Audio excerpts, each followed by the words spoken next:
No, what funds? What is his source of funding? Okay. How does he access that funding to do whatever he does? Two, how do we hold him accountable? So when and if it is for values, he represents who and whose views? You want to have this shot degenerate into a shouting match? No. Mawado, you will not speak. Because I will speak over your voice. When you handle diplomacy, so you represent who? You are Samuju. You represent who? And can you account for your funding? How do we hold you accountable? Are you Samuju? How do we hold you accountable? And whose views do you represent in your diplomacy? You want this to degenerate into a quarrel? These are concerning issues. That's what you are going to achieve. achieve. Account for your funding. Who funds you? Why is that your issue? I find myself. It is impossible. You do public work. You who account for your funding. To do public work. And who do you report to? When you disregard formal channels, you just disregard formal channels. You purport to be the Minister of Foreign Affairs. You purport to be the ambassador. We can't know who funds you. Now you represent for the money. This is concerning. The EU themselves have said you steal money. You NUP, you have stolen money. How can you claim to be fighting? From where and from who? The EU gives you money and you have stolen that money. That is your public rhetoric and negative rhetoric. It is the EU. So you as a NUP, have you accounted the money government gives you? You are here saying that you are an opposition person. Why do you ever defend NUP? You denounce the government. Don't you earn a salary of 40 million? Don't you earn a salary of 40 million from government? The poor people who vote for you we want to know and 1,000 who funds you, Mwenda, to do public work. Yes, we also and want who to do you know. account to? I want to know why you sit in are the not an ambassador. of a government. You are not a minister. You are not an office of government. 40 million shillings a month. Who funds you? Who do you report it to? More than every ordinary Ugandan. Please tell me. Guys. You sit in the government. You say this government is but that's dictatorship. constitutional. You earn 40 those are million. elected. Yes, those are it is elective constitutional. officials. Exactly, it is constitutional. But is it right? Those are elective officers. Is it more right for you? Case? Isn't it obvious that others would have interests and the interests may be different from ours? Why do we allow outsiders to insert themselves in our politics? Now let me come to the issue of General Saleh. General Saleh is, you are saying is not a government official, is actually a senior presidential advisor. He is also the coordinator of Operation World School. Those are government positions. He's also a member of the Army High Command and he's a permanent member. But even informal, he's a brother of the president. He's a hero of the NRM struggle.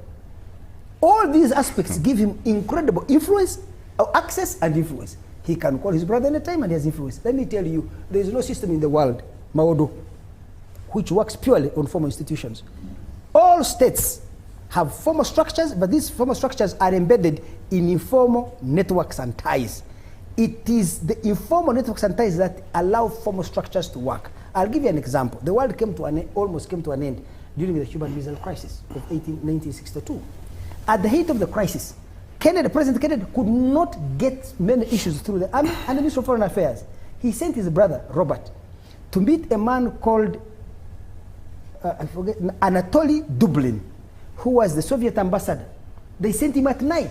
He went and negotiated an agreement between Kennedy and Khrushchev, his brother, outside of the structures of government, and he even went in a taxi in order to disguise it. Even in Britain, you can see there was a man called Alisa Cab whom Tony Blair fired. There is a book written by the chief of staff of Tony Blair. The guy is called Jonathan Powell. He wrote a book called The New Machiavelli. You can see even these advanced countries that have had institutions for 500 years still have informal channels through which you can conduct diplomacy. Right now, there is a man who is conducting Trump's diplomacy actually. He has been to DRC. He's always in Russia. I see him in Turkey and Saudi Arabia. What is the guy called? He's not a former employee of government. He's a friend of Trump. Clinton had a black man. He's a father-in-law to one of his daughters. Yeah, his father-in-law to one of his daughters, yes. Clinton had a friend, what was that man, black man called? Who always handled his diplomacy. He was not in the government. Vernon Jordan, Vernon something. Jordan Vernon? Vernon something.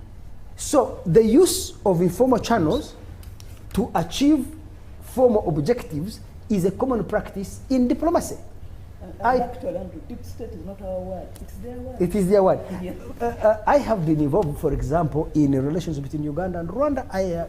Because I have a good relationship with Kagame, I have a good relationship with President Museveni, and I can carry messages in between. So sometimes state institutions are paralyzed or not the best suited positions to work.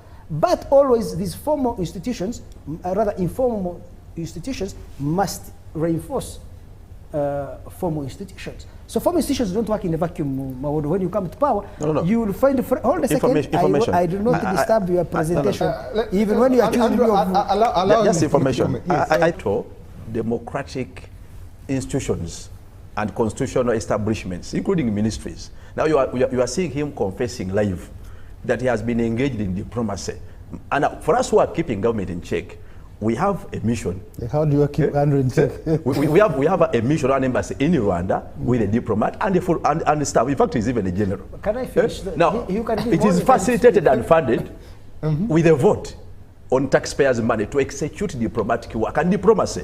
Now, when I hear that, it is now Mwenda doing their work, when we are also paying diplomats there, that's dismantling democratic and governance institutions. We cannot abate it. We cannot abate it. Honorable, allow him his time. Yes. So, first of all, you can clearly see he has not listened to me. I have explained to him, both theoretically and empirically, that formal institutions cannot work alone. They need informal ties. I can tell you. And I have given examples of so many governments in the developed world. So is this man, Vernon Jordan, who was Clinton's handler, who was not in the government, was he undermining America's democracy? This father-in-law of Trump's whatever, who is handling these peace negotiations, is he undermining American democracy? This guy, Alistair Campbell, who was helping out of government but working with Tony Blair to promote, no country can work without those informal connections. That's so important. And I have told you that informal networks can reinforce formal institutions. Left alone, formal institutions cannot succeed. And I have seen many international negotiations where somebody from outside the system helped. I'll give you another example. How they resolve. Hold a second, my brother. Please, I believe those are our problems.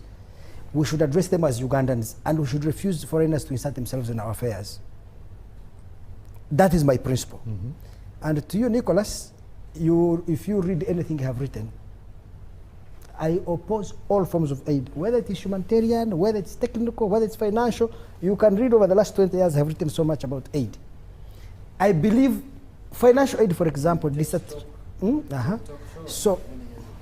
So what I'm saying that even interference in human rights undermines our democratic process because it hijacks the political struggle from the domestic to the international. I will give you an example, and these people of NUP are interested in power, not in democracy, I can tell you.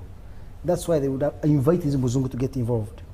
You see, if you are given financial aid, so the government of Uganda depends on World Bank, IMF, and other donors for money, then it has no interest in engaging me and you to build political institutions and public policies that can increase our productivity so that it can collect more tax revenues from us. It loses interest in us because the productive margin in its search for revenue does not lie in our farms, in our factories, in our gardens, our ranches. It lies in begging international donors. If very powerful rich countries come and say they are the ones supporting him, you see, democracy grows through fits and starts through over a very long period of time. And it's a journey, not a destination. I could give the history of the US, the Declaration of Independence 1772. Their constitution, which says all men are born equal, is 1789. But in 1789, only rich white men could vote. Poor white men could not vote. Black people were slaves. Native Americans could not vote. Women could not vote. You see, but through struggle, in 1830, they accepted adult male white suffrage. 1865, they abolished slavery. 1868, this 190 years later, is when America passes a law saying nobody will be stopped from voting on the basis of their former condition of servitude or their race. But black people never got the right to vote until 1965, 150 years later. You see, so the struggle for Uganda's democracy is a struggle we should be involved in. We will not achieve what we want in our lifetime, but we recognize that we are always part and parcel of the struggle to expand democratic rights. Now, how does foreign interference undermine this struggle? And this is not to criticize the opposition in Uganda, it's just to criticize the structural, it raises a structural point. Because if I am Kyagulanyi, I am Mwada here, there is a powerful country supporting me, it may, recognizing that I'm backed by the Americans and the Europeans, it may reduce my incentive to engage in negotiations and compromise with Museveni in order to achieve, maybe I may not achieve 100% of what I want, I may achieve 10%, but 10% is a good progress for us. The Americans up to now are still involved in the democratic struggle. They have not arrived there. So, backed by powerful, the Batoro call it kuterektigi. I don't know how I can translate it in English. Is to give somebody such confidence that you take away their incentive to compromise. But democracy is built on compromise. Let's come to humanitarian aid. Let's come to practical everything. Whenever foreigners insert themselves in our issues, they may be even well-intentioned, but they change the structure of incentives.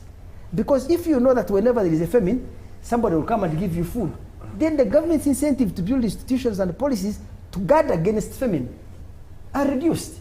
Because you know something will come from outside. So, avoid foreign interference in our affairs. Even Uganda's involvement in Somalia, DRC and Sudan, read my ratings. I've said let those Congolese fight until someone wins. Let the South Sudanese win. Uganda can never fix Congo, I can tell you, even if we stay there for 100 years. If we left Somalia today, Al-Shabaab will take over. And I've written articles suggesting that Uganda is stopping the internal process of Somalia from maturing, and that's why we are stuck there. Whatever Museveni benefits from it, whatever delusions possess his mind, we can never fix Somalia. Only Somalis can fix Somalia. Now, let me come to the points of international law. Responsibility to protect. Nicholas, who assigns this responsibility to who? Can Uganda undertake the responsibility to protect? Because as I said earlier, they went to Libya to protect against Gaddafi. But right now, people are being killed. Why are they not protecting? Why are they not exercising it in Israel? They say this whataboutism, but it tells you something. Why is there this selective application of international rules? If Uganda, from international law, which says respect sovereign equality and respect don't interfere in internal affairs, you say, no, for us we have a rules-based international order. Who has set these rules? We can interfere to promote democracy and human rights. Who defines what a country is a democracy? I don't think the United States is a democracy. It's ruled by a few corporate barons. And other Americans are not saying that government. Should Uganda interfere? So these are tricks used by the powerful to disorganize the weak. And Africans should see that. But Africans are so internally divided. That is why IMF can come here and dictate policies. Our story is told by the CNN and the BBC and New York Times. Our hungry are fed by the World Food Program. Our poor are saved by Bono and Angelina Jolie. Tell me one aspect of our life that is not being shaped from outside. If you read the Muzungu literature at colonialism, they are saying we are children, and like all children, we should be governed permanently. So why don't we as Ugandans, I'm challenging you people, why don't you feel that without these Americans, we can fight torture? We may not win today, but we can improve the situation of governance in our country. Why can't we fight for our democratic rights? Why do we, who helped the Americans or the British or the French? Who did it? Why do we expect others to come and help us? In any case, isn't it obvious that others would have interests, and the interests may be different from ours? Why do we allow outsiders to insert themselves in our politics? Now let me come to the issue of General Saleh. General Saleh